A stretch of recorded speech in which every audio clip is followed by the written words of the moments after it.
Moving forward. All right. And welcome back to the Appalachian Podcast. I'm your host, Billy Riddle. With me is my CIA MI6 co-host, James Bond. The bold pressure not said. There's a video circulating around right now of you on X about how you got your start into farming. And if you haven't went and catched it, go on, get on tap at on Twitter and just see Simon and his youth. And we're there's a lot of people in the chat are fairly convinced it actually is you, because you can tell the video is about 20 years old, significantly younger. He's got your same little things going on. Yes, every bit of it. Actually, you know what? You did strike a chord with that fairly well, because I looked in and went, "You bastard, you've got me. You've got me." Well, but it was a brilliant video. You'll laugh. I'm serious. And if you know Simon, you're probably going to laugh harder. I bet you everybody that's seen it's watched it. I mean, I've watched it 12 times. My stomach hurts so bad. So if you get a chance, go on there. And we're back tonight at the Timcast IRL studios. You can catch Timcast every night at 9:00. They pop up on YouTube. Go ahead and find them, because they have a lot of guests like we've got here tonight as well. And they're big supporters here of the show. We got some good stuff coming down the pipe here. We got a big meeting this week, some good stuff. Hopefully we'll be able to tell you all about here in the next few weeks. We've got LibertyCon in DC coming up. By the time you listen to this show, you're going to miss our Twitter or X spaces we're going to do here later. But I think the recording will still be on there. So go back and you can listen to the recording. We'll be joined by Spike Cohen and our buddy Chip from Being Libertarian. Both of them are going to be have talked about pre-gaming for the LibertyCon. So go back and listen to that. It'll be a lot of fun. Shout out to our people real quick, Rocky Mountain Burger Company. Went down there a couple days ago, took my daughter and my niece there and got some food right before we headed off to see our buddy Rick Reeves wrestle.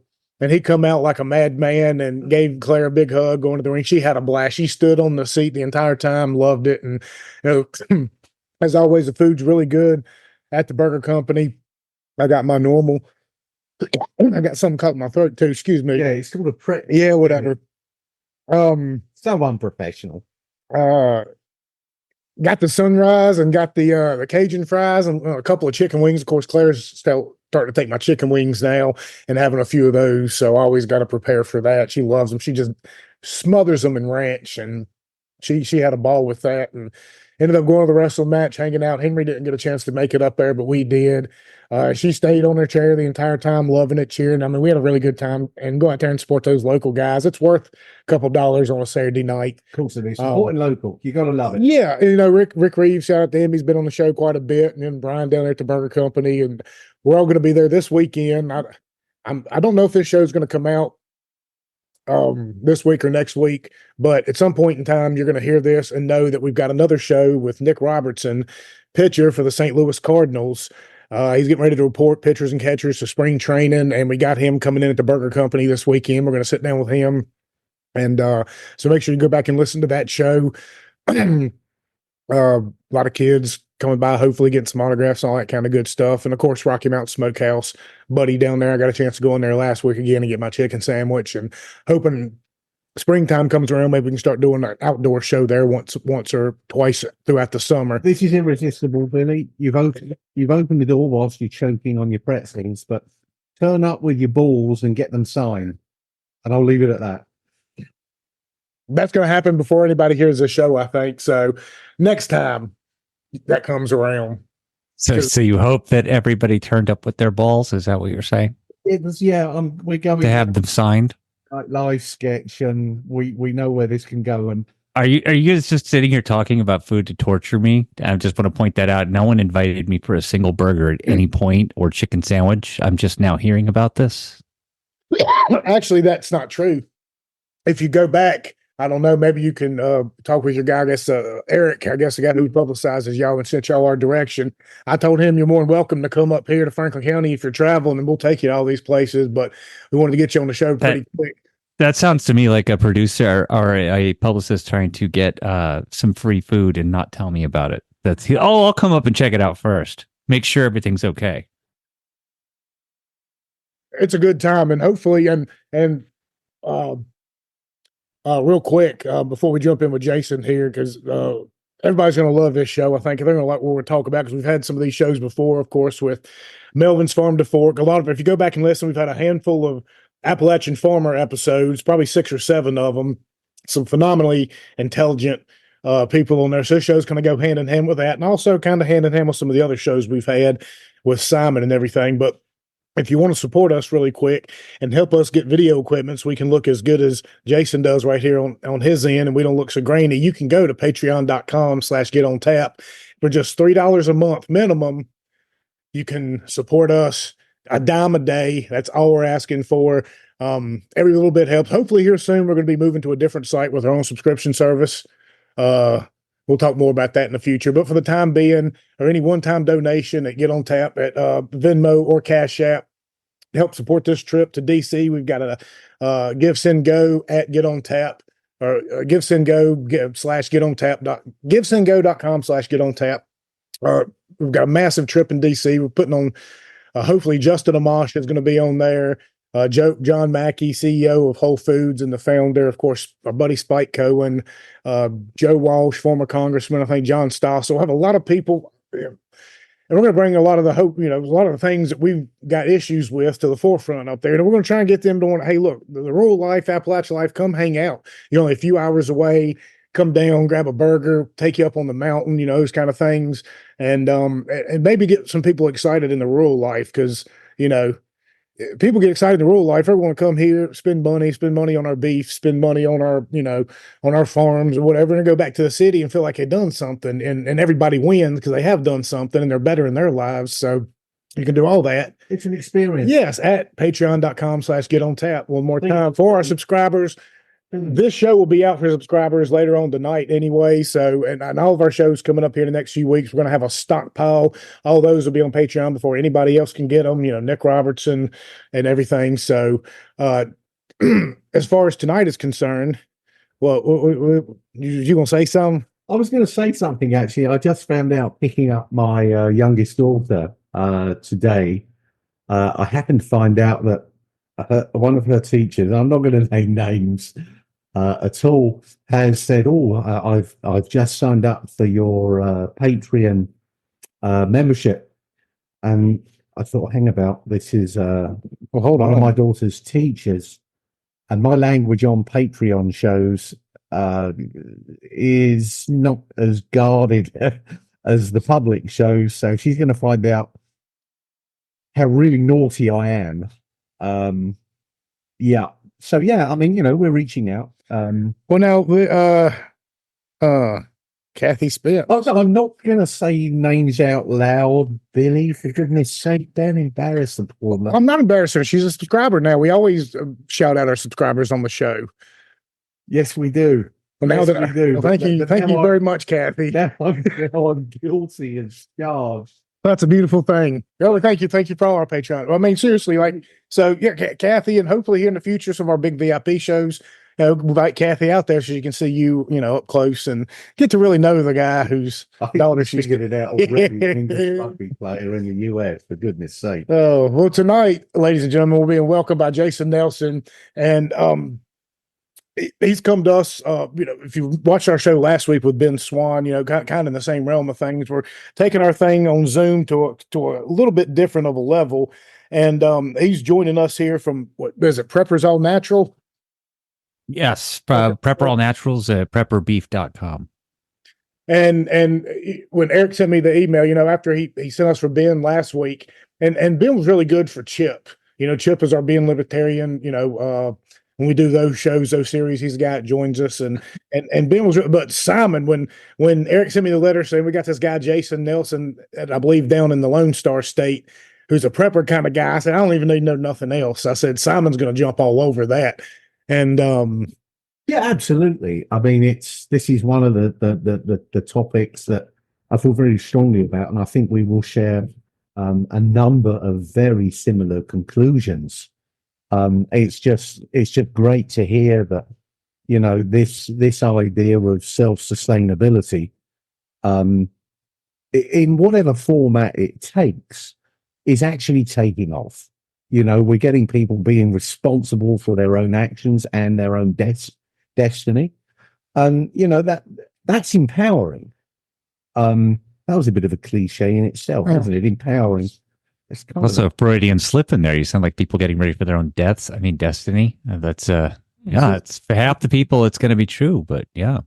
yeah. I mean, you've got to take this seriously. I'm intrigued to hear more about how you develop the company and your insights that we've discussed offline. Yeah, let's explore some of this because.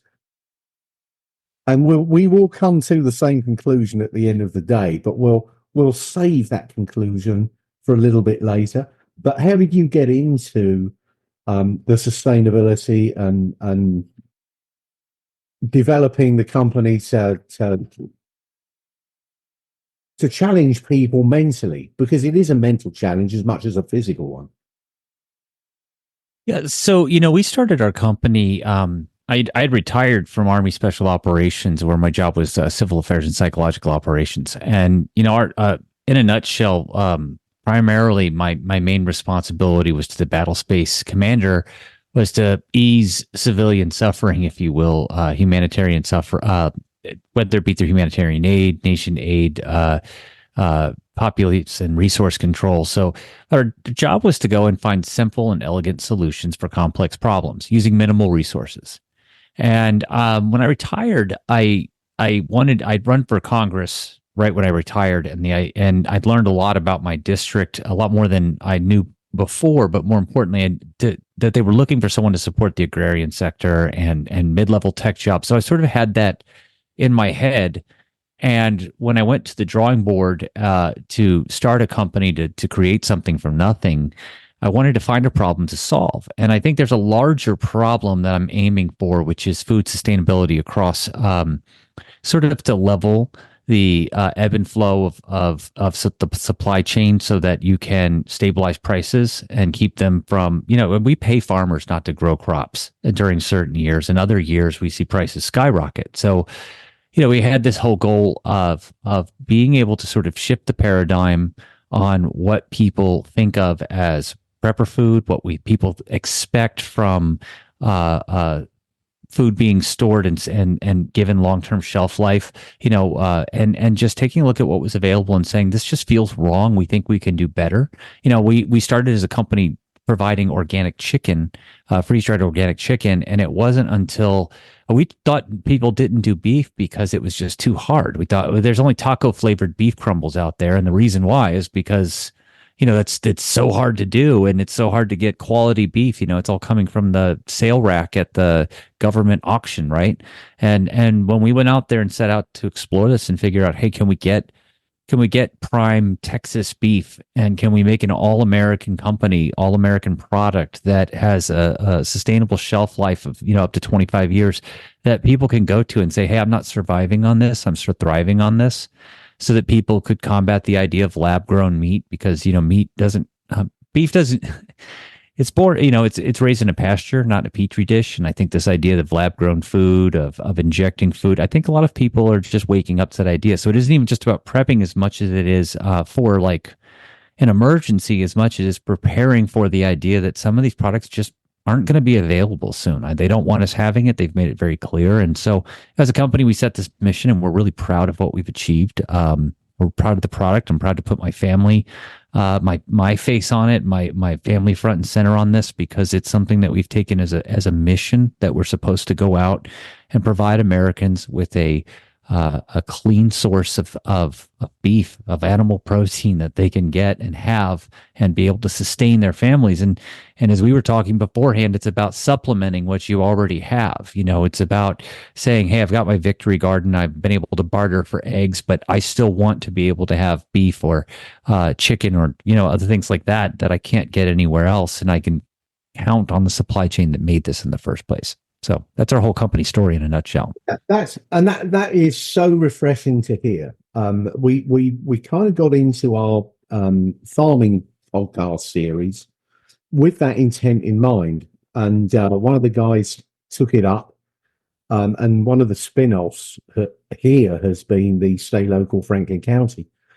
which is putting all the producers together and trying to establish relationships with, the residents and citizens of the county to support the suppliers and producers, rather than going to the big box store where you've got garbage being sold to you.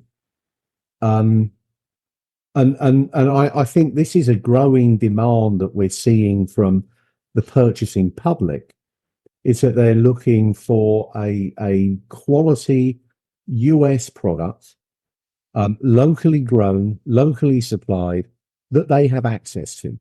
And the big box stores do not provide that. In fact, the big box stores provide quite the opposite. So what you're doing is very much supported by what we're trying to do as well, which is that stay local, Franklin County, look to have a relationship with your farmers, your producers, in whatever form that may be. Now that could in fact be just produce, but we're looking at protein, we're looking at poultry, and we're looking to explore every avenue that we can, so that the residents of Franklin County actually have the option where they can make that choice. Well, you're doing two things there. You're accomplishing beyond obviously supporting the local economy, but when you talk about self-sustainability and a community, and which in turn is supported by individuals who are strong and resilient, but when you look at that, and I think people start to see the interconnectivity, one that's required in order to keep a supply chain up. But also, I think there's so many little things that people don't realize. Like people don't realize how much of our medicine comes from China. How much of the basic fundamental things that we ship out and come back to us as a product. I mean, it's almost like we're back in the 1700s, and we're just shipping out hemp and getting back rope, right? But it's insane. And I think that when people start to get involved and start to make that effort to build that local community and strengthen those supply chain ties, they start to understand the complexity of it and start to realize at the same time, again, how vulnerable they are, which only makes them want to work harder to strengthen those bonds. I think that the more you educate yourself, the more you realize just how tenuous much of what we hold to be a standard of living right now really is. Well, and here's something I've encountered lately, has been the price points of how we offer these products, and I'm slightly conflicted about it, because what we're seeing is that the supplier and producers, I think, can be a little bit more competitive with their price points, because there aren't so many people involved in that supply chain, whether it's an auctioneer, the logistics of transporting, let's say beef was the prime example. And then you've got all the middlemen taking their cuts, which pushes the price up. But we're still seeing a price point difference from our local producers and the big box stores. And it's very difficult to combat. And someone said this may be due to subsidies. And I haven't been able to put my finger, on the crux of the problem with subsidies actually undermining the local producers. And I think that may actually be a core problem that we've got to overcome, is these false subsidies that, whether it's the FDA, USDA, import, export, whatever it is giving us a very false economy that doesn't allow our local producers to compete on a level playing field. And that, I can actually give you some insight into that. So one of the things that's really interesting that I think a lot of people aren't aware of is so you have your producers, right? So there's a lot of in the supply chain, there's a lot of ways you could look at it. So we'll use beef as the example because, everybody has cows somewhere, right? So you think about who controls how the feed is, where the feed comes from, how it gets to the animal. Okay, well, there's some choices there, right? And then you think about how they're transported around. You still have options. You got trucks, you got trains. There's lots of the ways you can do that. But I want you to think about processing for a second, and what that really means. So we process 90 head of cattle a month, right? Which is 27,000 pounds of beef, and that's our, excuse me, 27,000 pounds of beef, and that's what we yield, right? But that's really like a blip. That's nothing, right? But we support an entire slaughterhouse almost, and we continue to grow into it. But most people, they go through the Tysons, the processors, and so what that does is it creates a bottleneck, because I can tell you that we've lost 9 processors in the region here in the last 2.5 years. 9. There's only 1 coming online and 3 still around, and 1 who I only know of because they failed their USDA inspection, and so they got to wait another year to apply. So I want you to think about what kind of bottleneck that creates, and what kind of like you talk about a false economy. It gives us people, what they are seeing is an artificial price that's being set, and also an arbitrary quality. So you're not, so you're really, your options are like, right, I go buy the superior grass fed whatever from a local farmer, if I'm lucky, who has 4 head a year available, and you can buy half a cow in advance, or I buy at, where they cut it up and they've processed it already. And even if it is local, I get a, smaller portion of the cow. But the larger box stores and everyone else, they're getting cattle that is loosely graded. And the difference between how it's treated, how it's slaughtered, and the bottleneck and where they funnel these through have really dramatically allowed them to compete at a rate that you can't on a local scale. You just can't. You can only lower the price so much before you just, you hit your maximum price break. This is where we're at. We only have the one USDA certified slaughterhouse, abattoir, whatever you want to call it. And we have a very good relationship with him. But nonetheless, it is only one abattoir in the county. And I mean, it's going to be a struggle.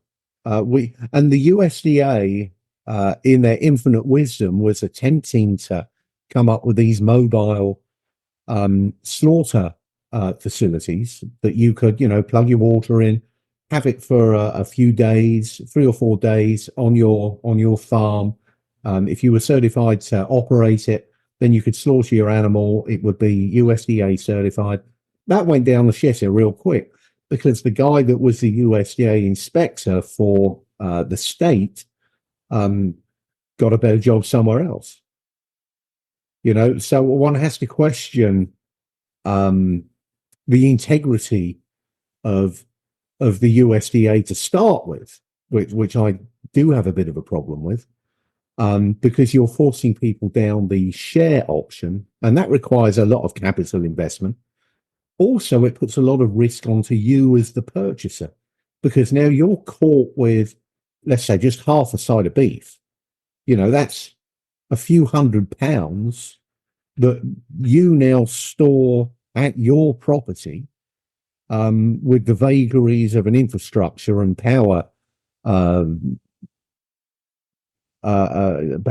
supply from AEP here that is very questionable. So you expose yourself to a massive loss, but it requires a significant financial investment to be able to do it on the share way of doing business.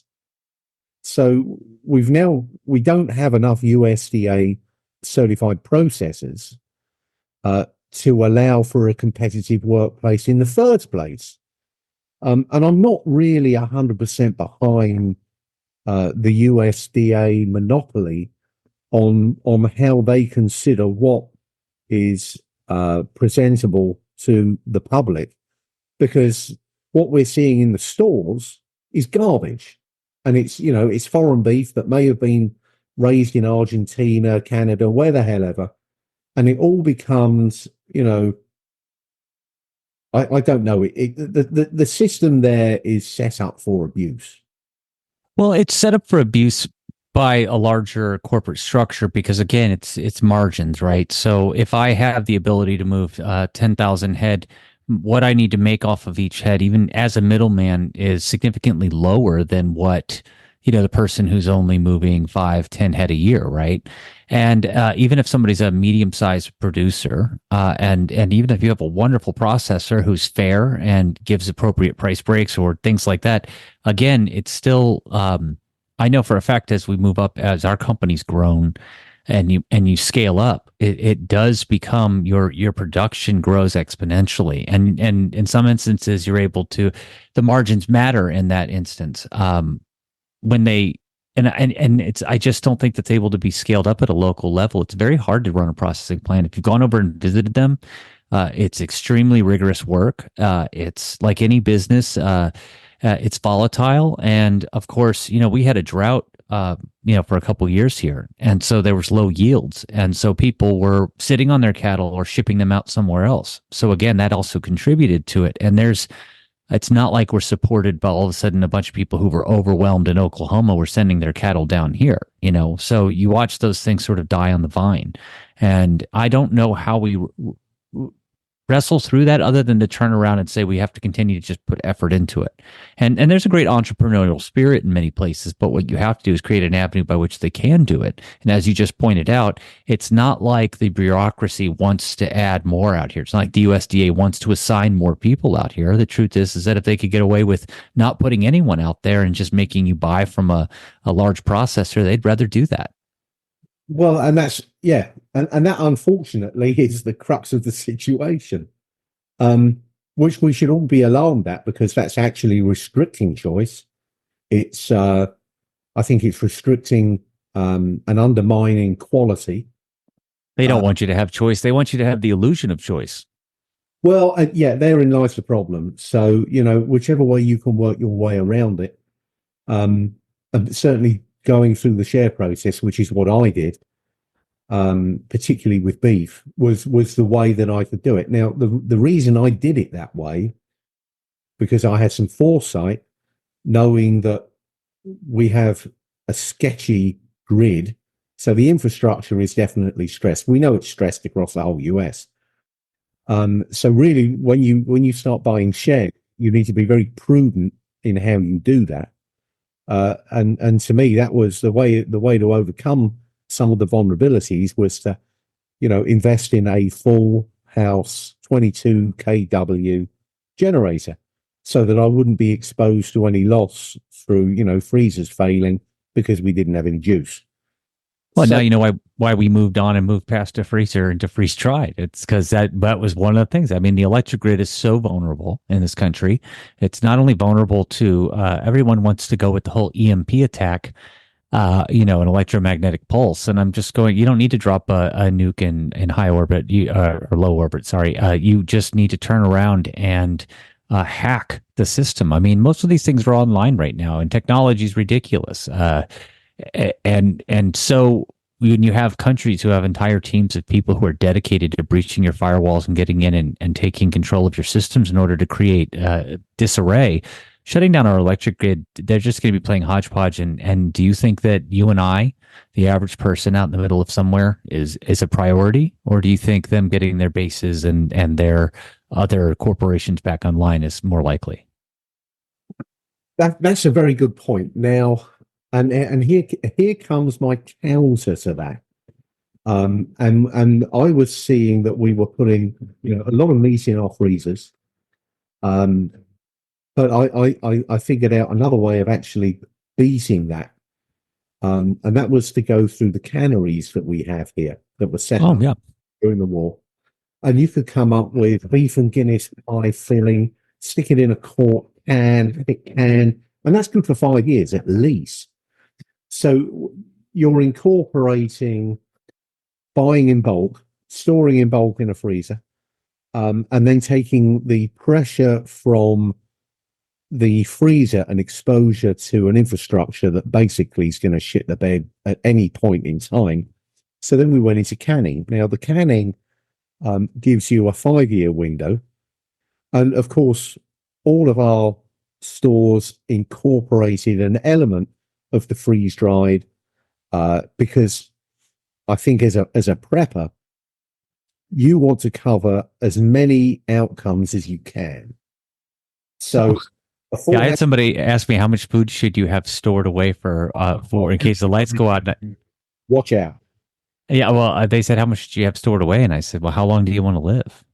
I mean, because that's some people have the ability to grow. You guys are in an area, and I'm in an area where we can grow a garden. A lot of people aren't in that position. A lot of people who are going to come across this, and they're going to listen and go, wait, I live in a suburban area. How much food can I grow?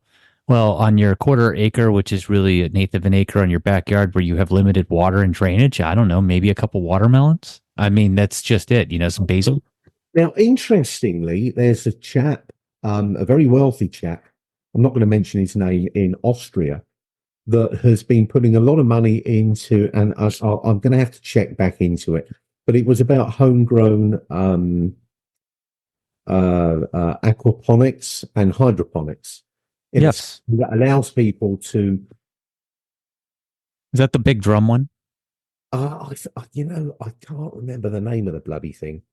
But anyway, it was, again, you're trying to reduce your not just your grocery bill, but your reliance on the big box store system. Right, your dependence on the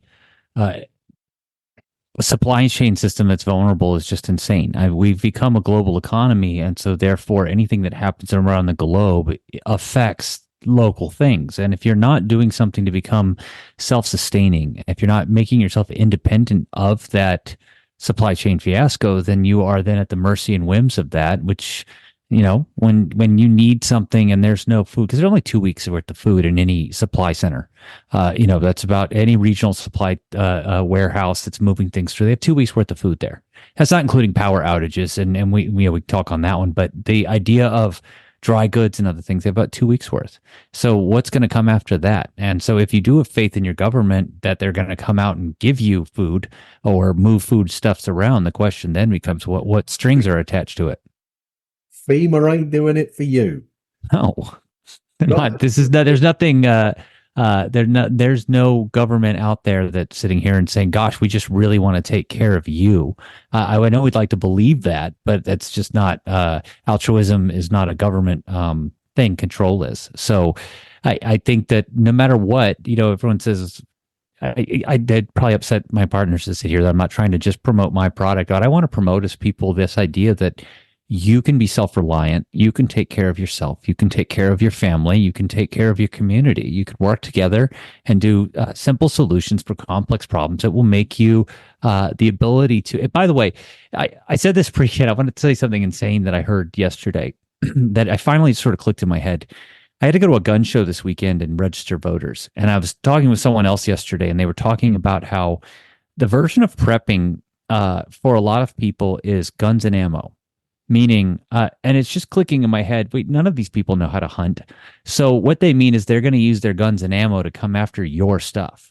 Like that's what they mean. And I think, right. So if the more people that we awaken to this idea of self-reliance and creating a system, a parallel system that is sustainable in times of crises, that is obviously more sustainable for a local economy, and supports a way of life that most people really would rather live. You're also preventing that you're reducing the number of people who are going to be the locusts in the plague. And that's what I think that, it's self-serving. Yeah, absolutely. Don't be a liability, be an asset. Absolutely. But it's self-serving for me to help people because I'm doing it to help protect my family. Well, I mean, and you can throw that net, away from just your homestead or whatever it may be, because it's the community that is going to support you through these trials and tribulations of whatever is coming. And well, more importantly, the relationships you have in that community. Absolutely. I mean, assuming that the farmer down the street is going to sit here and sell you beef when your only marketable skill is a call center, because you never bothered to learn even basic sewing. There's so many things that people can do. You mentioned canning, just basic things that people could learn, basic things that people have gotten away from. And, my goodness, how valuable is the person who knows how to make soap? how valuable are they going to be to a community in crises? So, I think that the COVID lockdowns and the reaction from people to that, the impact it had on the global economy, on supply chains, other things like that, I think it should have been a huge wake up call to everyone to have them understand what it would really look like if things turned south and how quickly things could turn south. And I would hope that, again, the positive conversation from all of this gloom and doom talk is that maybe people will finally understand what it really means to be self-reliant. Yeah, I'm fully on board with all of that. And it's an interesting, but you end up going down. It's a bit of a rabbit trail, but your conclusions will ultimately lead you to one place. Now, I've been messing around, trying to perfect this sustainability, for a while. So, obviously, I put in a full house generator. We've got storage. We produce some of our own food, some of our own protein, and all that good stuff. But it really draws down to, you can only store so much. You've got so much in your freezer. You can only store so much through canning, and you can only store and use so much through dried foods. Now, dried foods really, to me, are essential in this sustainability problem, because the dried foods are going to give you, in my mind, if you have if you need to have enough dried foods, these number 10 cans and all that good stuff, they will give you, I think, if you have a failed harvest or two, that's what your dried food storage needs to be calculated upon. And that's all. Again, you've got to go down what your calorie intake is if you're doing manual labor. So it all becomes numbers. So Absolutely. you've got to be very. And a lot of it is where is your own situation, like where you live and what's around you. I mean, if some people can small game trap and they're going to be fine for ever, and some people, like we said, are going to be in the locust path, and some people are in the suburbs. And so I think that a lot of what is what you can do, and you have to take a look at your unique situation and create that. But like you said, you have to prepare for both. You have to prepare for good times and lean times. And when you store up your food, you need to make sure you're thinking long term, like what happens if it's like a Little House on the Prairie. What happens, when the locusts or when the hail comes and beats down all your corn and you don't have anything? I mean, that sounds so foreign to so many people, but I think, again, we're seeing these calamities around the world. We're seeing the breadbasket in Ukraine shut down. We're seeing the lower rice yields that are about to come out right now. And I think you're going to start to see global starvation that we haven't seen in a level since the 1980s. Yeah, not just isolated to any one region. no, I mean, I think Zimbabwe would be a prime example of what Africa has to anticipate. Absolutely. That really was the breadbasket of Africa. And when that economic system failed, and it has failed epically, I think Africa is an extremely vulnerable region when it comes to food availability. They're going to have immense problems because the breadbasket's been taken out of that equation, and they're still very vulnerable to all the droughts and goodness knows what other sorts of problems they encounter. But coming back to the food dried storage, so I thought, well, I need to cover what I would consider a failed harvest. So that was how I calculated how much dried food storage I need. Then I thought, well, I've got to take the pressure off of my freezers now because I store a lot of meat in freezers. So we went down the canning route. And that's been very effective because that really does take an enormous amount of pressure off your freezers. And then to cover the freezers with not just a big volume propane generator, but also a solar generator. So there are some significant investments that you've got to go through to make sure that you can still be, and wait for it, here's the solution, You need to be farmers. Because if you ain't farmers, you're going to run out.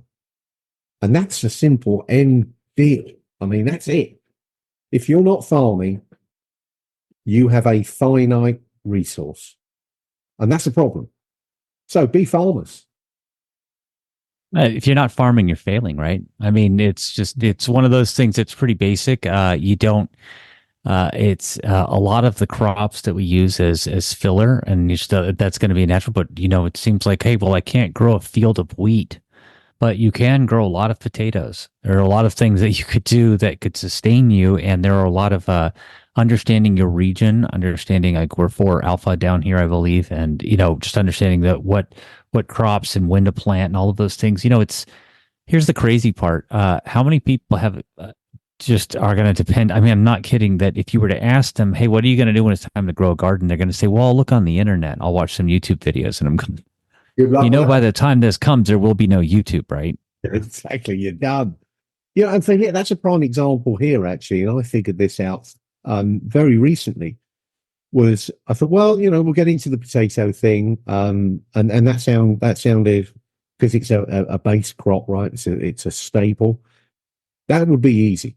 So I can grow potatoes all day long. Without power, I can't necessarily store them that well. Mm-hmm.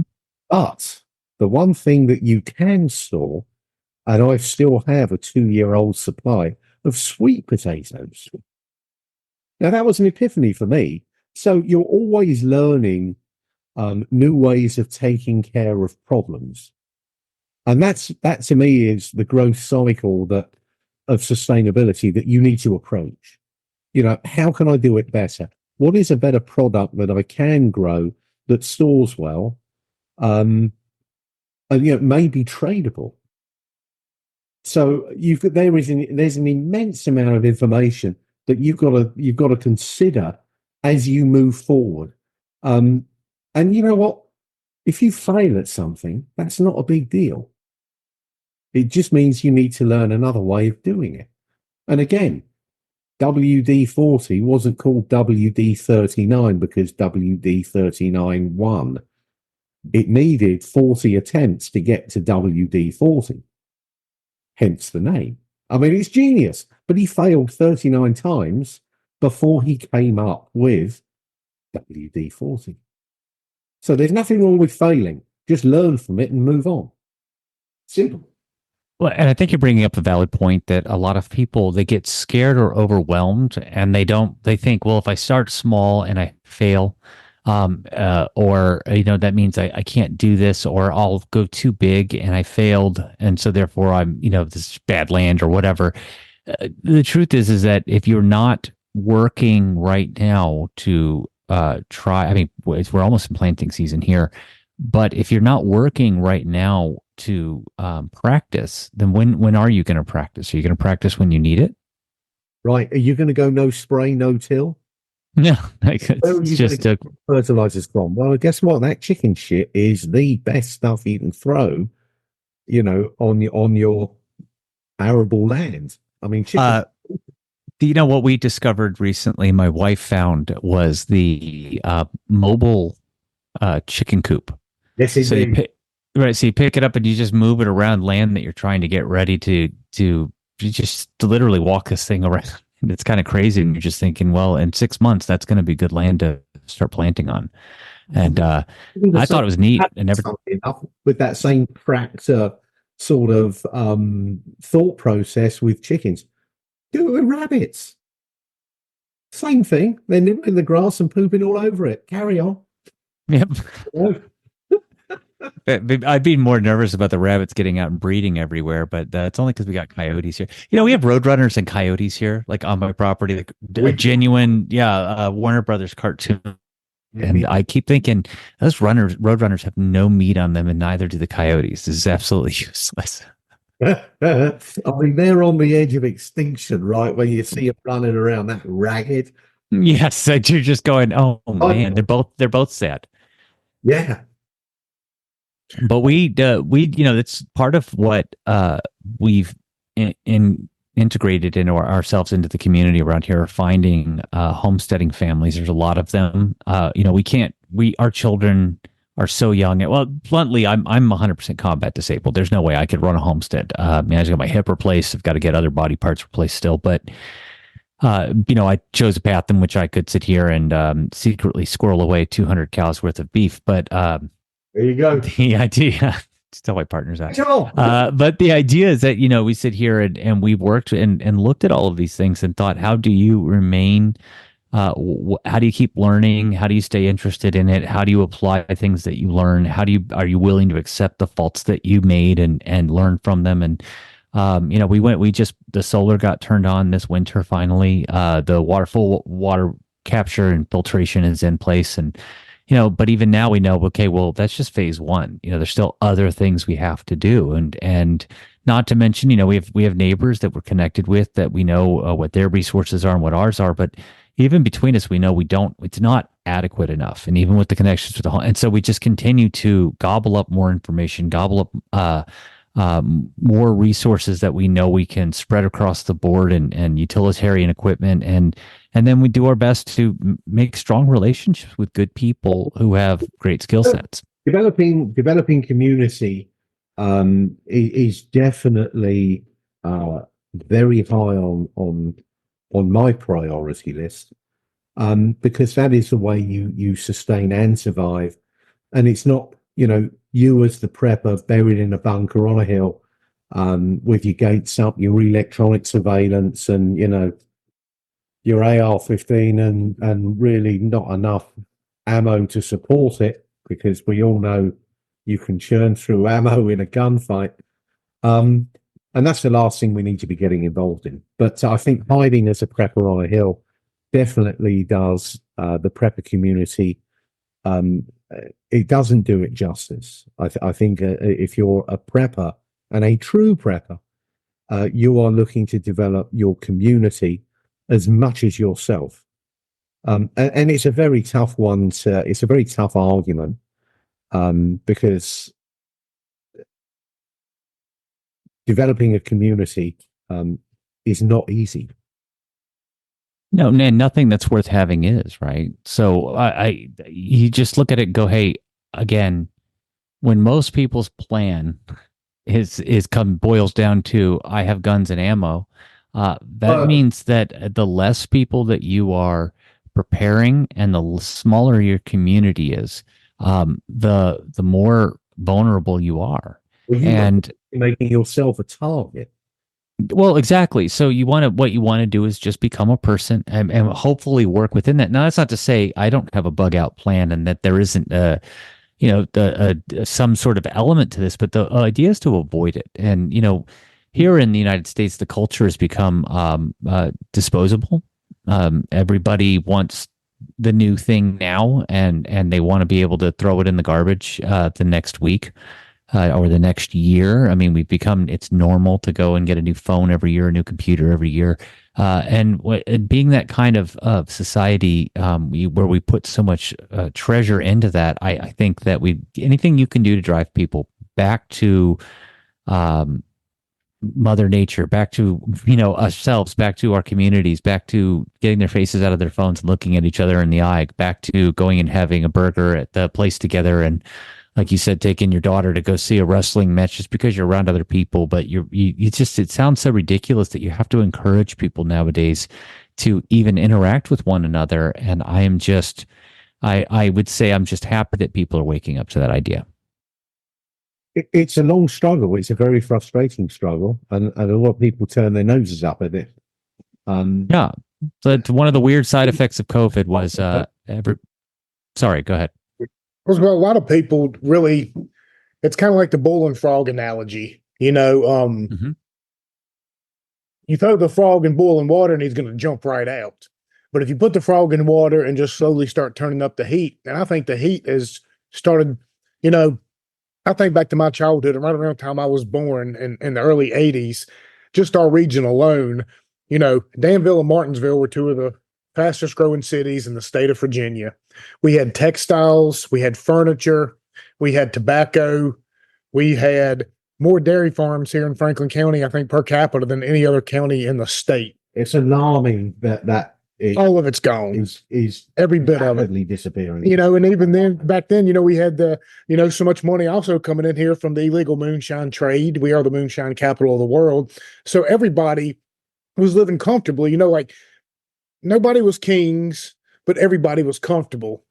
And I think we've got complacent and we get a little nostalgic when we think about it. But when you really turn and think like, man, where we were at 40 years ago to where we're at now, I don't know if it's incompetence or it's malice, but we found ourselves in this position now to where in just less than half a century, we've went from so prosperous to everybody and their cousin was living the high life. And by high life, I mean you were paying your bills, you could go on vacation, you could own a couple of cars, a nice house, to where are we going to be at in 3 years? And in the cities now, these guys, there's homeless zombies. Well, that was in the cities, and that was before the immigration problem. Maybe you can talk a little bit on the immigration problem. Being down there in the Lone Star State, which I mean, right now, you were kind of talking about if we come on there, what we just saw with Kerry Lake and now Texas. I mean, this is what happened for those who don't know. This is what happened in the first Civil War. The South seceded, specifically South Carolina. They had seceded at this point in time, and they were kicking federal troops out of Fort Sumter, and ultimately ended up being the shot heard around the world. That's basically where they date back to the biggest part of the Civil War started. We have the same situation going on right now on the Texas border, where the Border Patrol agents from the federal are going down there. Now we have National Guard troops from Texas. I mean, we're sitting here in a situation where we're being invaded, and no one will do anything about it. And it's interesting because the Supreme Court came back and ruled that the federal government had the authority there, and they're right. That everyone got all mad at the Supreme Court, and I said, well, they are correct in their interpretation. The problem is that no one, the legislative branch, is doing anything to hold the executive branch accountable for their failure. I mean, they can talk about how they're impeaching Mayorkas, but I mean, this has been going on for a couple of years now. It's insane. The border is wide open. Like, it is insane when you think about it. We have 12 to 20. So 12 million is what they said has come across in the last 3 years. But I think that number is easily double that. I mean, that's just interactions, right? So easily double that. And primarily military-age males, unaccompanied. So beyond the human trafficking, which is taking place right now, and beyond the fentanyl trafficking that's going on right now, we now have to worry about terror cells that are definitely here. There's not a question of if, it's just a question of, it's like riding a motorcycle, right? It's not a question of if you're going to wreck, it's a question of when. And we are on a motorcycle right now. And this country is headed for a major, I don't want to use the word reckoning because that implies that we deserve it. I don't think that we don't deserve it. Our leaders have failed us. And when I say leaders, I don't even like to use that word. They're not leading. Our elected, the people who were elected to represent us, we'll say that, because even elected representatives sounds like they're doing their job. So the people who were elected to represent us don't represent us. And down here in Texas, you see other states and cities who call themselves sanctuary cities dealing with a tiny fraction of what we deal with on a daily basis here. And it overwhelmed them. And you just think, again, we get to just everything, right? This is how easily a major urban area is overwhelmed. A couple thousand illegal migrants sent up there. We've got millions coming across the border, millions. And this is one of the sole areas that the federal government was tasked about the status of a country and where it is. And I got to tell you, if I was looking at the United States from just just looking at facts and saying this is what's happening on their southern border, I would say, oh, that country's collapsing. That's the only explanation for that, because there's nothing happening in Mexico that would be driving people here. So the only explanation is not that the country next door is collapsing and they're sending refugees. It's the other way around. Our border integrity is collapsing. And when the collapse of your border is gone, then you lose your actual national identity, period. Like you're no longer a nation, right? If you're not a nation with laws, then you're not a nation. And with borders. you know. Well, right. We just don't have a border anymore. I mean, you can call it whatever you want, and it doesn't matter. I don't even, I can't even begin to explain what's happening and what it feels like, what it looks like. It just, all this seems like misdirection. It seems like deliberate, not just seems like, it feels and looks and smells and tastes as though it's deliberate. So I don't know what else I'm supposed to say. We are being deliberately, and it's treasonous and it's embarrassing. And my ranchers that I see deal with this on a daily basis. These are things we have normal meetings about with our business, with our associates, with our neighborhoods, with our communities. This is now a just a part of our life, and it's horrible. And I'm embarrassed, quite frankly. It's, and I've said this on the show a number of times, and you know, it's a bit of a dig at President Trump, because I still think he put the border on the wrong Mexican boundary.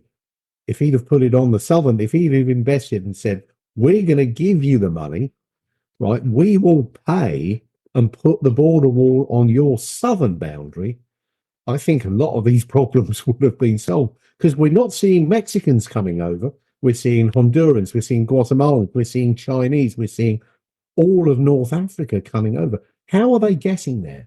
Who is supplying the money for them to get here? Again, there's no question that there is some sort of and so even if someone isn't, let's say they're just the promise of coming over and they're going to work it off. Again, all of this money is streaming through cartels.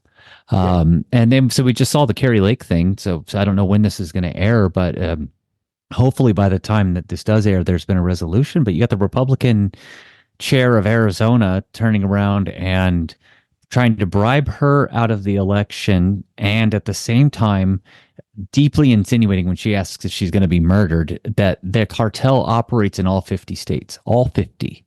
His words, not mine. And you sit here and you go, my God, like this, I mean, this is exactly what we have been saying, but now they're saying it out loud. And they know that we have criminal enterprises. And, I think the thing about Trump is that everybody saw him as a wild card, like the kind of guy who might do the Ryan doctrine, might just drop a tomahawk on a cartel house because, he just said enough is enough. You saw what he did to Soleimani pieces. I can't remember his name. But he was, blown up over in Iraq because they said, no, not going to happen. And we had no wars. I served under 5 presidents and only one of them didn't send us off to war.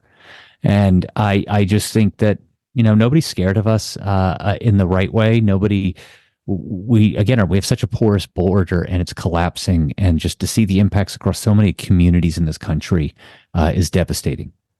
Well, not to mention the fentanyl crisis that came with it. Oh, absolutely. And the alliances that we do make in the Middle East over the decades has been an absolute tragedy, because they're not alliances.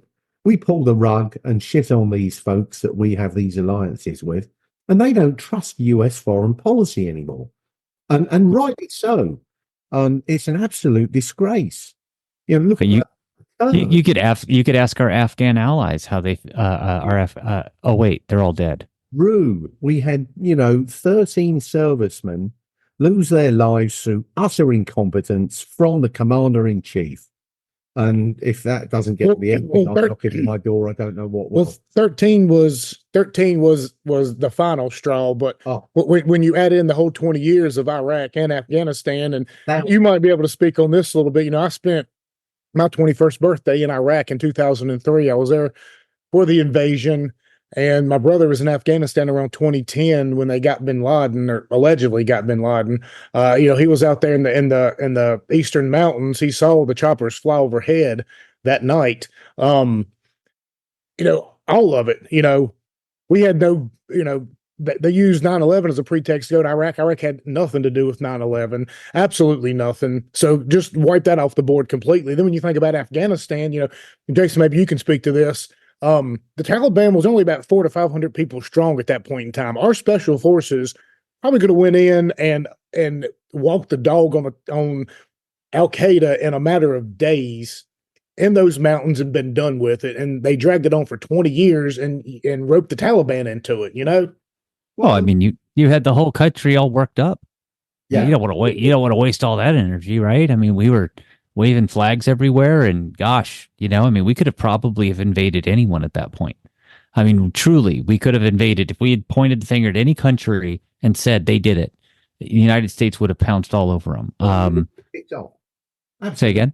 It would have kicked off. Yeah, of course it Yeah. would. Well, I mean, again, it's that's a much larger, longer conversation talking about foreign policy. But I can say, having spent, I was in Afghanistan during Benghazi, and there's no one that ever talks about the fact that I was out basically the Tet Offensive. What happened that night, September 11th, 2000. I'm sorry, 12. Yeah, and so nobody, or 2013. I'm sorry, I've got enough head injuries. But the point is that we sat here and every base came under attack. Every base had riots. No one talks about that. No one talks about how it's just an utter failure at that point of the Obama administration to protect and project power and to protect the people that we have. But you could just see that a lot of this feels fabricated for control. And I don't think, again, it's a conspiracy theory anymore. I think it's just a conspiracy. And I think as you start to sort of put the pieces together, people feel shame. Like, for example, they feel shame when they were sitting here and cheering on a war. I'm not saying we didn't fight bad people, and I'm not saying there weren't bad people there, but, we were in Afghanistan for 20 years. I want just people to realize just how long that is, and realize just how an entire generation of children who from the age of 8 till 28, had U.S. troops in their village. And what kind of animosity that does breed. Now, no way am I saying that allows for the tragedies, because I've lost friends who were trying to save young children there, and I've had young children try to pull the pin out of my grenade bullets on my chest. So, but at the same time, it's a complex thought, and it feels like a lot of what we do is to stir up, to just gin up our military industrial complex and to attempt to project regional power and have control over resources. And when you think about how China was able to go into a soft takeover of Africa, which they sort of failed at because their own financing collapsed, right? But we here in the United States, I mean, my gosh, if you're going to go and have a war, at least profit from it, really. Like, don't just dump money in there. I mean, take all the resources from Afghanistan. If you're just going to go do it, I mean, that's what China did. They went and dropped in mining equipment and started stripping that place for parts. And we're down there putting American blood in the ground for a policy thought. Kit was left in Afghanistan. Say again? How many billions of dollars? 50 billion? Was left in Afghanistan. I mean, 50 billion. That is a treasonous act in itself, because you're now arming, ISIS. We're now seeing these arms coming across into North Africa and Somalia. We're now facing our own arms, which, the Mujahideen, we ended up facing our own Stinger missiles. It's fucking. Well, that's been going on forever, and I've had arguments with this, and this might be one of the arguments that ended up getting me marrying my wife, because I was sitting down with somebody, and we had this talk, and I was explaining to him. I said, we're funding everything essentially in Syria. So we go in and we fund all these rebels, and half of them break away and become ISIS. And what does ISIS do? They move into Iraq, in the western part of the country, and they take over Iraq with who was also using our weapons. So our weapons are fighting our weapons in western Iraq. People were funded on both sides, and then we got to come in and clean up the mess using our weapons and tax dollars again, while simultaneously the other group of rebels who didn't break away are now going and fighting Assad, who Assad is also, on the same side as Russia at the time, and then they're both fighting ISIS, and now we're fighting ISIS, and so we're on the same side as Russia and Syria while we're immediately fighting. I mean, it is so gabobble. People. Oh, don't even forget. Look at all the arms that we just sent to Ukraine in a war that we could have sued for peace, that are now going to lead to a war in Taiwan, that we could have avoided had we sent the arms there, which we'd already promised, and would have been able to prevent a war. So we started two wars at the same time with the two other nuclear superpowers. And I don't care how weak Russia is. they've got a lot of ballistic missiles. They have a lot of more than enough to wipe us out. So I don't understand. Man, the world's crazy right now, isn't it? Yeah, you know, we're bombing the shit out of Yemen now with the Houthis. Oh, but Yemen deserved it, right? Something. You know, I mean, so now we're in 3 wars. We're at more wars than that. You know that. One, of course we are. I mean, we're at war with Iran right now. We're at war with 4 different major terrorist groups: Hezbollah, Hamas, the Houthis, and the Iranian. Sorry, I'm trying to remember their fourth one. But and then not to mention that we have everything that is kicking off in Taiwan. Like Taiwan is gone. Like I just don't. I don't think people realize that that China's taking Taiwan this year. They're going to, and it's just, and they got to do it before the election, because once the U.S. whoever's in power next has to have a mandate, right? So even if it is Biden who's weak, they can't. They're going to have a war in their hands, but they have to jump now, because it's the only time Biden can sit here and say, "Well, we're not going to get involved," or whatever. But it's just, I don't know, we're setting the table for some disasters right now, and I really don't understand how most people don't see it. Well, or that you're going to get 81 million allegedly support, this regime that has been an utter failure on just about every front that you can imagine. And I am not knocking, I am. Yes, I am. I'm going to knock the whole democratic bullshit, because they're a progressive Marxist organization as far as I'm concerned right now, and they're probably our biggest internal enemy in this country. Well, the more I go along, though, the more I'm starting to see that it's not just Democrats. It's there's a uniparty of politicians out there that have sold our country down the drain, all for globalist money. Essentially, I figure they got China. And China's the biggest superpower in the world. They sold all of our jobs off. Now they've got us desperate. They've got us hooked on drugs, and America has essentially fallen. Now, whether we pick ourselves back up or not is the question. But the focus is turned to Russia, I think, because Russia is fighting the same fight we were fighting 20 years ago, which is maddening that the former Soviet Union, which was full of commies, has now flipped the script, and they seem to be nationalists. Now, whether you agree with them or not, I know Putin's got his problems and he's done his things, but it seems that Russia is potentially trying to fight off, this new world order as well. So that's why we're demonizing them to the degree we are. I'm not saying, so it's just so muddled at where we've become. So we are, I don't know where we're at now as a country, but it seems like Russia has kind of got the national, and maybe we need to work our way back to nationalists. You can call me xenophobic all you want to, but used to talk about how that was a strength of America, how, we were a melting pot, but we all got along.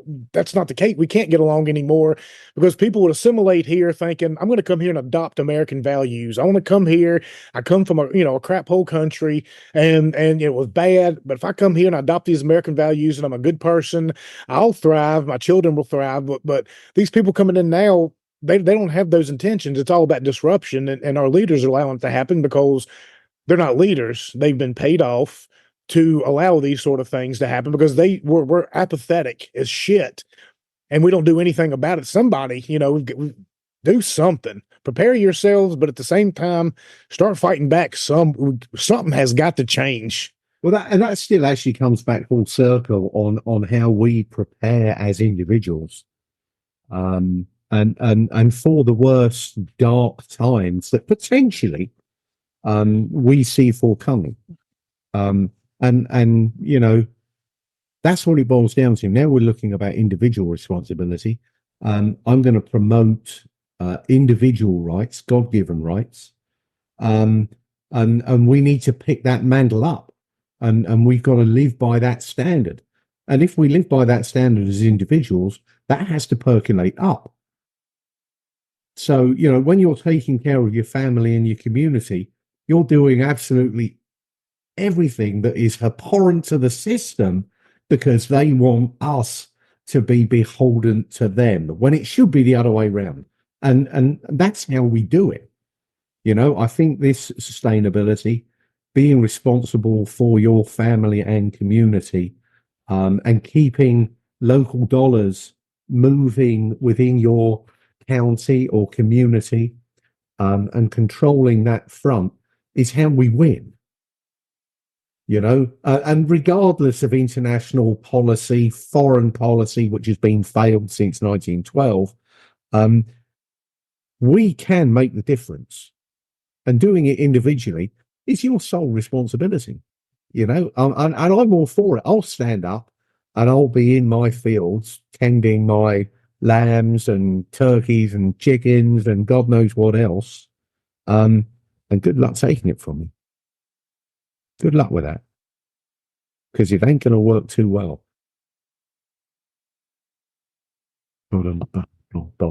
I don't think you could have put a better bow on this conversation. That was very nice. That was very well said. I like that. Yes.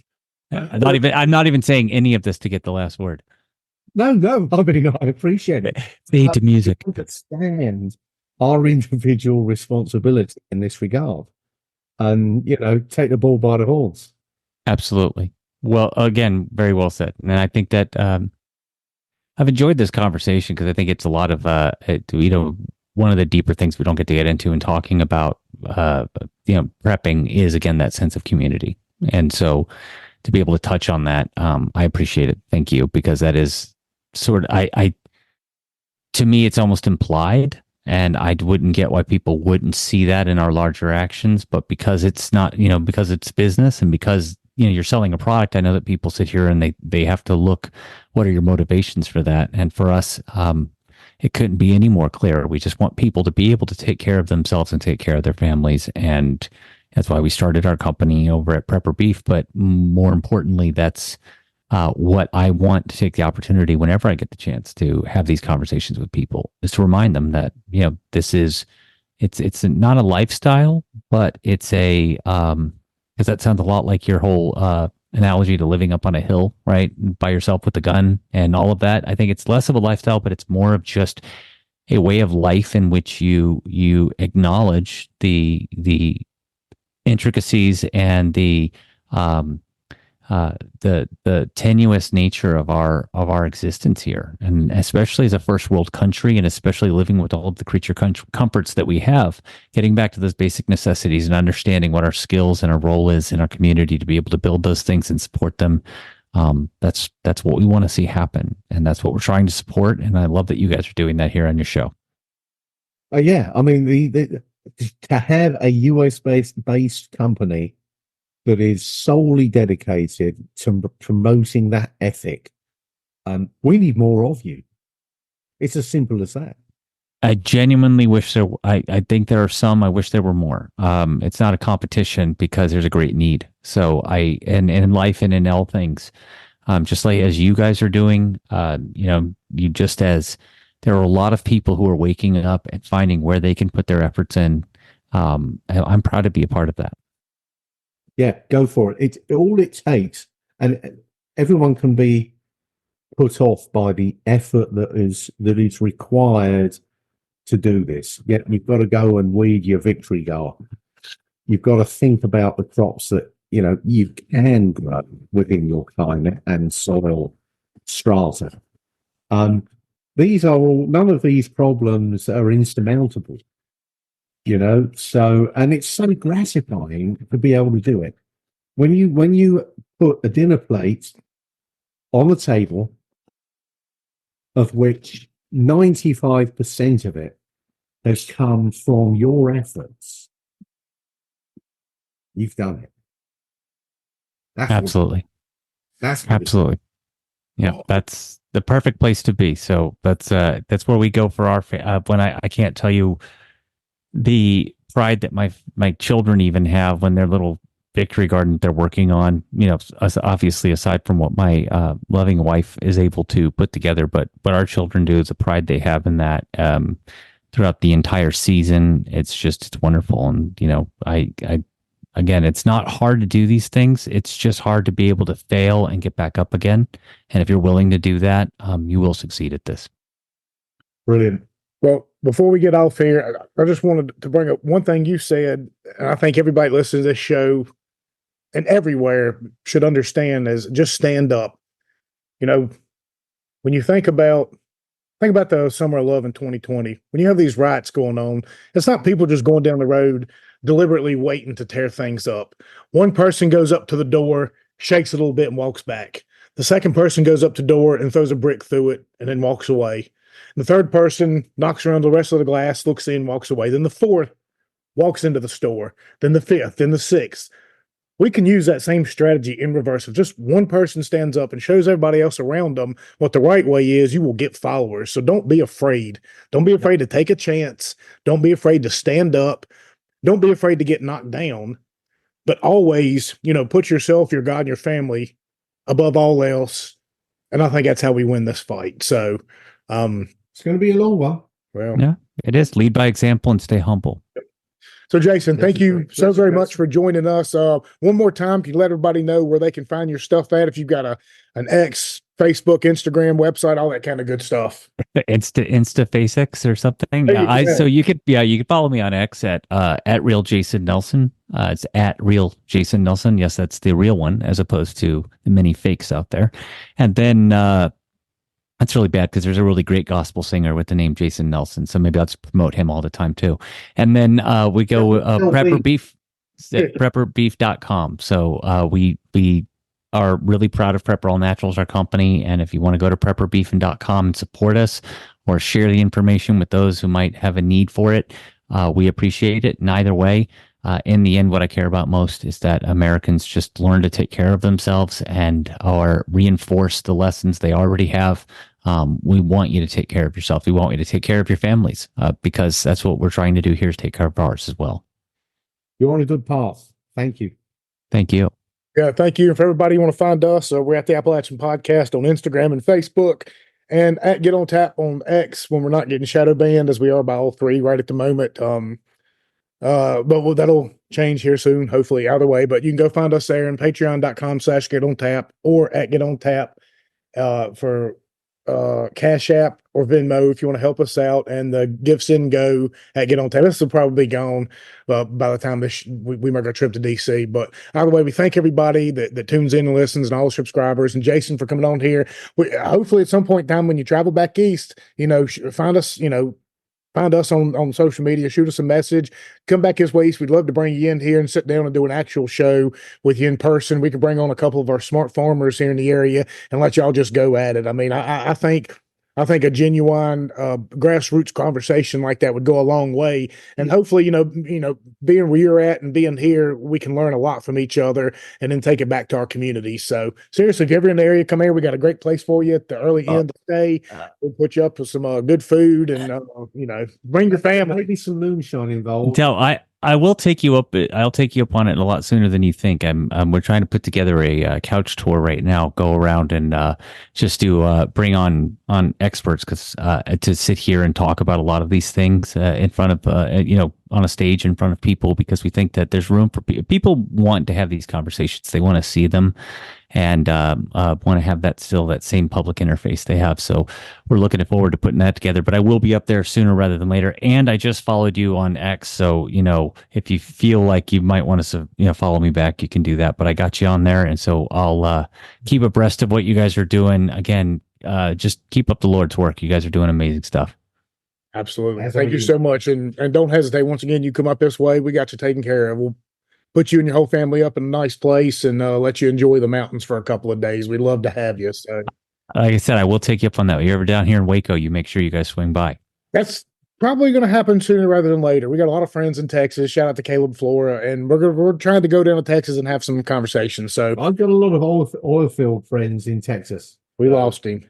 No, you didn't lose me. You just lost my video. We're good. Yes. No, sorry. My battery ran out. I think that's a sign from God.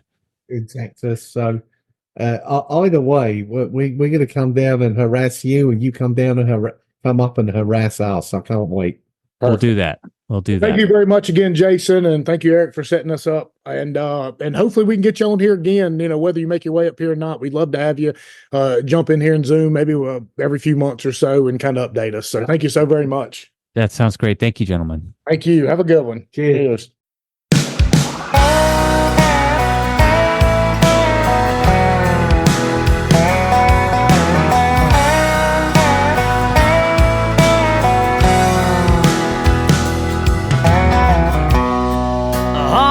daughter was born in the dead heat of the summer, raised on a mountainside by a deadhead father and mother.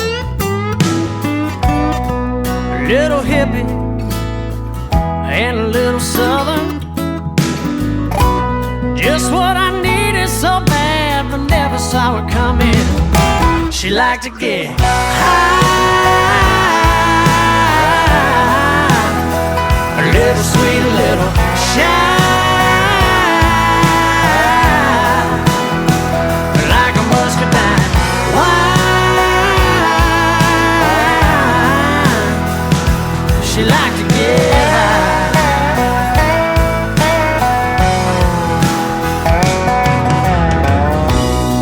Barely 18, both brave and innocent. Grenadine campfire song stained on her lips. She took me for a ride one summer. She said I'd never forget. She blew my mind about 3 or 4 times. I ain't never been the same since. She liked to get high, a little sweet, a little shy,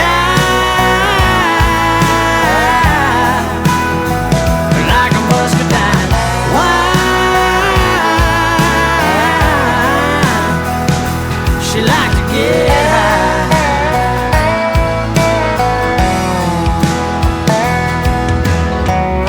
Smoky haze, a patchouli scent, a warm embrace and a gypsy scent,